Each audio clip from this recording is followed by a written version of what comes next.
नमस्ते विद्यार्थियों, बगरू महिला पीजी महाविद्यालय की ऑनलाइन क्लासेज में आप सभी का हार्दिक स्वागत, हार्दिक अभिनंदन। आज हम पढ़ने वाले हैं स्वीकृति के वैधानिक नियम। इससे पहले हमने प्रस्ताव के बारे में पढ़ा था कि प्रस्ताव की वैधानिकता क्या है, प्रस्ताव क्या होता है। आज हम स्वीकृति के बारे में पढ़ने वाले हैं। जब कोई एक व्यक्ति जो होता है दूसरे व्यक्ति को प्रस्ताव करता है तो सामने वाला द्वितीय पक्षकार होगा, वो उस प्रस्ताव को स्वीकार कर लेता है तो उसे हम स्वीकृति कहते हैं। स्वीकार करना ही स्वीकृति कहलाती है। तो स्वीकृति स्वीकार करने को हम स्वीकृति कहते हैं। लेकिन किस प्रकार से चीज़ को स्वीकार करेगा, क्या इसमें कोई शर्त है, हमने किसको प्रस्ताव किया है, स्वीकृति कौन दे रहा है। तो ऐसे बहुत सारे नियम है विद्यार्थियों। आज हम उन नियमों के बारे में पढ़ने वाले हैं कि स्वीकृति के नियम क्या है, वैधानिक नियम क्या है, जो कानून की नज़रों में सही है। ऐसे स्वीकृति के कौन कौन से नियम है। ठीक है विद्यार्थियों, आज हम ये पढ़ रहे हैं। तो चलिए हम ज़्यादा समय न लेते हुए आज की क्लास प्रारंभ करते हैं। स्वीकृति के वैधानिक नियम, पहला पॉइंट है विद्यार्थी इसका, पूर्ण एवं शर्त रहित। जब प्रस्तावक अर्थात एक प्रस्ताव करने वाला जो व्यक्ति होगा वो प्रस्ताव कर रहा है और सामने वाले व्यक्ति उसे बिना कोई शर्त के एक्सेप्ट करता है तो स्वीकृति सही मानी जाएगी उस प्रस्ताव के लिए। अगर सामने वाले व्यक्ति जो स्वीकार करता जो है उसने कुछ चेंजिंग कर दिया हो जिसमें प्रस्ताव में फिर उसको स्वीकार कर रहा है तो पुराने वाला जो अनुबंध था जो बिना किसी शर्त के था वो तो व्यर्थ हो जाएगा, वो खत्म हो जाएगा और वहाँ पर जो नई शर्तें जोड़ दी गई है उन नई शर्तों के कारण वो एक नया प्रस्ताव बन जाता है और नई स्वीकृति बन जाती है। ठीक है विद्यार्थियों, इसलिए कहा जाता है कि स्वीकृति सामान्य रूप से आपको एक व्यक्ति प्रस्ताव कर रहा है, आप उसे एक्सेप्ट कर लेते हो, बिना कोई शर्त के एक्सेप्ट कर लेते हो तो स्वीकृति वैध मानी जाती है। और आप अगर उसमें कुछ चेंज करके कुछ शर्त लगाकर आप उसे एक्सेप्ट कर रहे हो तो पुराने वाला जो प्रस्ताव था वो खत्म हो जाएगा, अब एक नया प्रस्ताव, एक नया अनुबंध बन जाएगा। ठीक है विद्यार्थियों, तो इसलिए कहा जाता है कि स्वीकृति पूर्ण एवं शर्त रहित होनी चाहिए, अर्थात पूर्ण भी होनी चाहिए। दूसरा विद्यार्थियों, निश्चित विधि से हो। जब हम किसी प्रकार का प्रस्ताव करते हैं तो हमें उस व्यक्ति को वो वस्तु लौटानी भी होती है। जैसे मैंने किसी व्यक्ति को गाड़ी बेचने का अनुबंध किया है या प्रस्ताव किया है, उसने स्वीकार कर लिया है, तो वहाँ पर तय हो जाएगा कि आप मुझे गाड़ी किस समय में, कहाँ पर, किस विधि से दोगे। तो जो हमने वहाँ पर विधि तय की है उस गाड़ी को लौटाने के लिए उनको, तो हमने प्रस्ताव किया है, उन्हें स्वीकार कर लिया है और हमने एक विधि तय कर ली है कि इस विधि से मैं अपनी गाड़ी आपको लौटाने वाला हूँ, तो उसी विधि से मुझे वो गाड़ी लौटानी होगी। उन तक वो गाड़ी पहुंचाने का अगर मैंने कहा है कि मैं आपको इस जगह इस समय पर एक गाड़ी पहुंचा दूंगा तो मुझे उसी समय उस जगह वो गाड़ी पहुंचानी पड़ेगी। तो इस प्रकार का जो प्रस्ताव जो स्वीकृति होती है वो कहलाती है निश्चित विधि से स्वीकृति। हमने क्योंकि एक वस्तु को दूसरे व्यक्ति तक जिसे स्वीकृति दी है उसको पहुँचाने तक के लिए हमने एक शर्त डाल दी है, हमने एक विधि निश्चित कर ली कि इस विधि से मैं आपको ये चीज़ पहुंचा दूंगा। इसलिए इसे कहते हैं हम निश्चित विधि से स्वीकृति देना। अगला विद्यार्थियों, स्वीकृति में शर्तों की स्वीकृति भी शामिल है।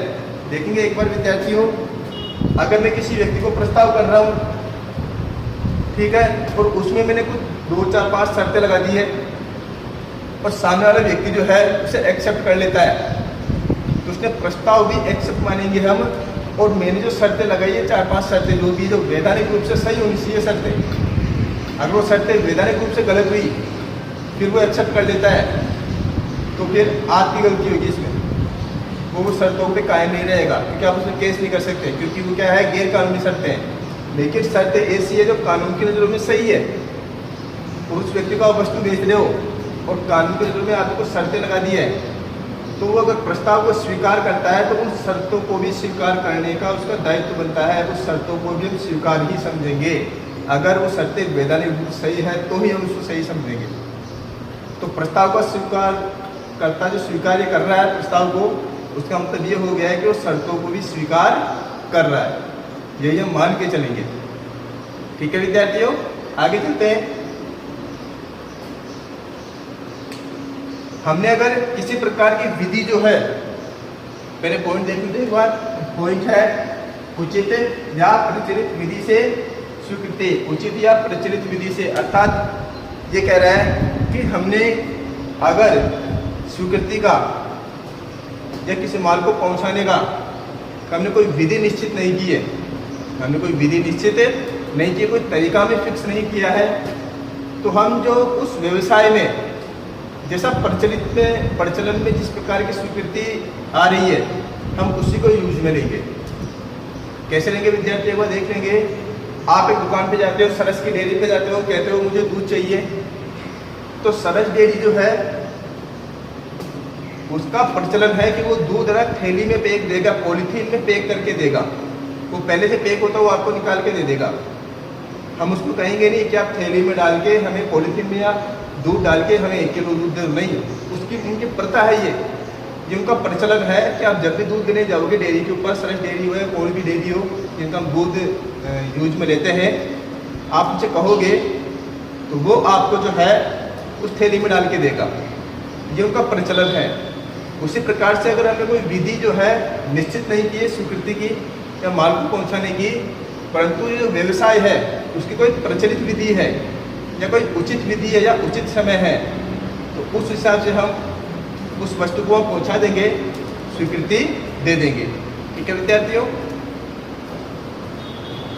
अगला है निर्धारित समय में होनी चाहिए। निर्धारित समय का मतलब यह है जब दो पक्षकार आपस में किसी प्रकार का प्रस्ताव या स्वीकृति करते हैं, तो वस्तु को लेन देन करने के लिए एक निश्चित समय जो होता है वो निश्चित कर लेते हैं, एक समय का निश्चय कर लेते हैं। अगर वो समय का निश्चय कर रहे हैं कि इस समय पर हमें ये वस्तु पहुंचानी है, तो ऐसी स्थिति के अंदर हमें वो वस्तु जो है उसी समय में पहुंचानी होगी। ये फिक्स है, हमें उसी समय में वो वस्तु पहुंचानी होगी। ठीक है। दूसरा तरीका यह है कि हमने कोई समय निश्चित नहीं किया है, हम समय को भूल गए, कोई भी समय में निश्चित नहीं किया है, तो बताइए फिर आप क्या करोगे।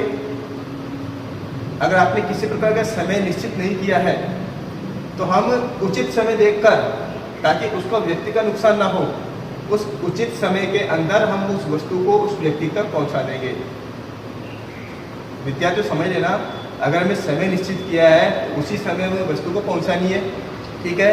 समय निश्चित नहीं किया है तो उस व्यक्ति का नुकसान ना हो और अपना नुकसान नहीं हो, ऐसा एक उचित समय, प्रचलित समय देखेंगे और उसी समय हम उस वस्तु को उस व्यक्ति तक पहुंचा देंगे। अगर हमने ये दूसरा वाला पॉइंट कब काम में आएगा, जब आपने समय निश्चित नहीं किया है तब काम में आएगा। अगर आपने समय निश्चित कर लिया है तब ये काम में नहीं आने वाला है। ठीक है विद्यार्थियों, आगे चलते हैं हम। शर्तों का निष्पादन करके दी जानी चाहिए। जब हम किसी प्रस्ताव का जो है निष्पादन करते हैं, अर्थात किसी प्रस्ताव को हम पूर्ण रूप से समझ लेते हैं, सुन लेते हैं, उनकी शर्तों को अच्छी तरह सुन लेते हैं, उसके बाद में स्वीकृति दी जानी चाहिए।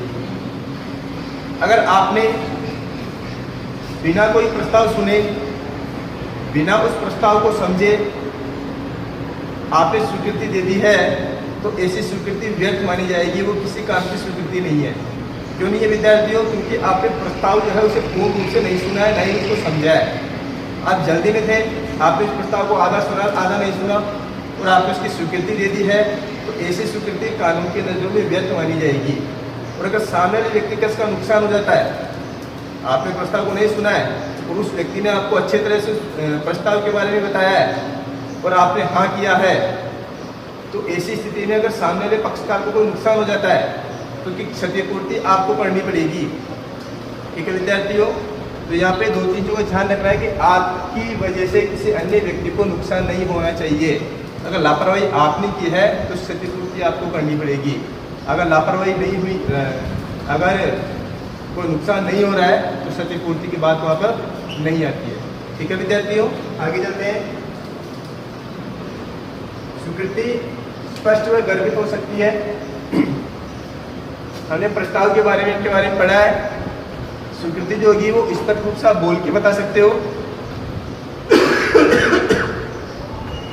आप लिखकर बता सकते हो, आप फोन के माध्यम से स्वीकृति दे सकते हो, और इन तीनों चीज़ों को आप काम में नहीं लेते हो तो बिना शब्दों के उपयोग किए भी आप स्वीकृति दे सकते हो। जैसे गर्दन को हिलाकर देना, अंगूठे को इस प्रकार से बताना है ठीक है कि मुझे आपका ये प्रस्ताव वो मंजूर है, या अन्य किसी प्रकार से आप अन्य किसी इशारे से आप किसी प्रस्ताव की स्वीकृति दे सकते हो।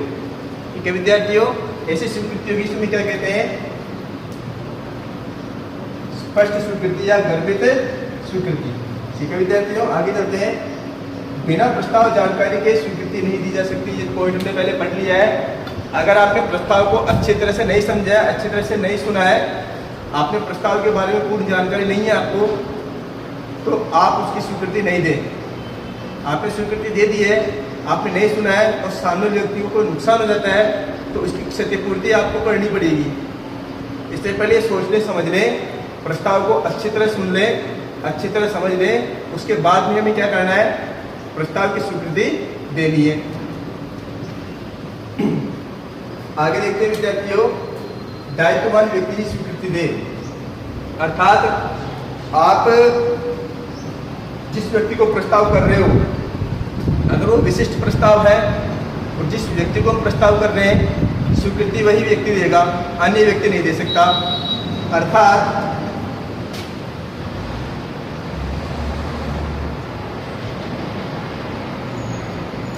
देखेंगे एक बार, मैंने राम से कहा है कि आप मेरी गाड़ी खरीदोगे क्या, तो स्वीकृति राम को ही देनी है, शाम उसमें स्वीकृति नहीं दे सकता। क्यों? क्योंकि मैंने प्रस्ताव किसको किया है, राम को किया है। राम जो है वो क्या है, मेरे लिए एक विशिष्ट व्यक्ति है, इसलिए ये एक विशिष्ट प्रस्ताव हो गया है। यहाँ पर विशिष्ट स्वीकृति कौन देगा, वो राम को देनी पड़ेगी, श्याम नहीं दे सकता, क्योंकि स्वीकृति का दायित्व किसका बनता है। अब यहाँ पर स्वीकृति का दायित्व बनता है वो राम का बनता है, तो राम का ही दायित्व बनता है कि वो स्वीकृति दे। अगर मैंने राम को प्रस्ताव किया है तो यहाँ पर श्याम भी हो सकता था, लेकिन श्याम और राम दोनों कब होते, जब एक सामान्य प्रस्ताव होता, तो ये दोनों स्वीकृति दे सकते हैं, परंतु ये क्या विशिष्ट स्वीकृति है, इसलिए यहाँ पर राम को अगर मैंने प्रस्ताव किया तो राम ही क्या करेगा, स्वीकृति देगा। श्याम पर कोई दायित्व नहीं बनता है कि वो स्वीकृति दे। ठीक है विद्यार्थियों, आगे चलते हैं। सामान्य स्वीकृति, अब आती है शाम वाली बात या सभी वाली बात, अर्थात मैंने अगर साधारण प्रस्ताव किया है, साधारण प्रस्ताव क्या है, विशिष्ट प्रस्ताव क्या है, पहले वाले वीडियो में आप देख रहे विद्यार्थियों, मैंने डाल दिया है। अगर मैंने सामान्य प्रस्ताव किया है, साधारण प्रस्ताव किया है, इस साधारण प्रस्ताव में स्वीकृति कौन दे सकता है, वो सभी व्यक्ति स्वीकृति देंगे जो इस साधारण प्रस्ताव की सीमा के अंदर आते हो, वो सभी व्यक्ति स्वीकृति दे सकते हैं।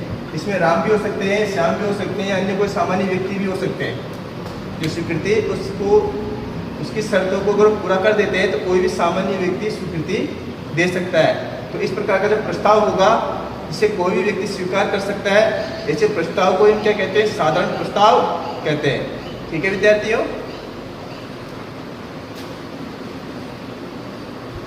आगे देखते हैं।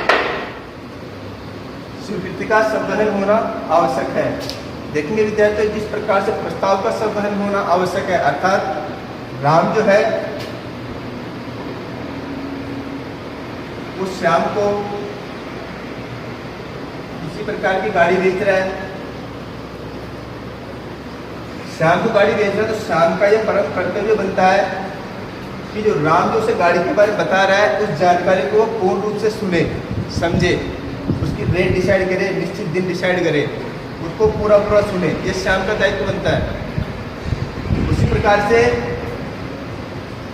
श्याम अगर उस गाड़ी को खरीदने के लिए तैयार हो जाता है, अर्थात श्याम जो है वो अपनी स्वीकृति देता है, तो इसी प्रकार से जिस प्रकार से राम ने श्याम को कहा, श्याम ने उस चीज़ को अच्छी तरह से सुना है, समझा है, उसी प्रकार से स्वीकृति को भी राम को अच्छी तरह से सुनना और समझना होगा। प्रस्ताव का श्रवण जो है वो करना होगा। श्रवण का मतलब ये होता है कि जो व्यक्ति जिस बारे में बता रहा है, जिस बारे में आपको जानकारी दे रहा है, उसको पूर्ण रूप से समझ लेना, सुन लेना, यही संवहन होता है। ठीक है विद्यार्थियों, ये चीज़ हमें यहाँ पे याद रखनी है। जिस प्रकार से प्रस्ताव का संवहन होता है उसी प्रकार से स्वीकृति का भी संवहन होता है, अर्थात स्वीकृति को भी अच्छी तरह सुन लेना चाहिए, समझ लेना चाहिए कि सामने वाले व्यक्ति ने किसी प्रकार की शर्त तो इसके अंदर नहीं जोड़ दी है। ठीक है विद्यार्थियों, आगे देखते हैं।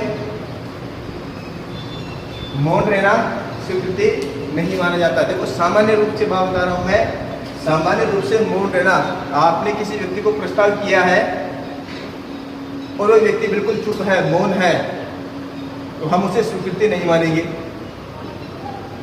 हम उसे स्वीकृति नहीं मानेंगे अगर सामने वाले व्यक्ति मौन है उस प्रस्ताव को लेकर। ये सामान्य परिस्थितियों की बात है। जब विपरीत परिस्थितियां होंगी उसके बारे में हम बाद में पढ़ेंगे। ठीक है विद्यार्थियों, तो आज जो हमने पढ़ा है वो स्वीकृति के वैधानिक नियम पढ़े हैं। ये हमारा टॉपिक कंप्लीट है विद्यार्थियों। हमने प्रस्ताव का पहले पढ़ चुके हैं, आज स्वीकृति का पढ़ा है। आप इस टॉपिक को समझने और पढ़ने से पहले, इसका वीडियो देखने से पहले, इससे पहले मैं प्रस्ताव और स्वीकृति का एक वीडियो बनाया है, पहले आपको वो देखना होगा, उसके बाद में ये आपको पूर्ण रूप से समझ में आएगा। ठीक है विद्यार्थियों, धन्यवाद।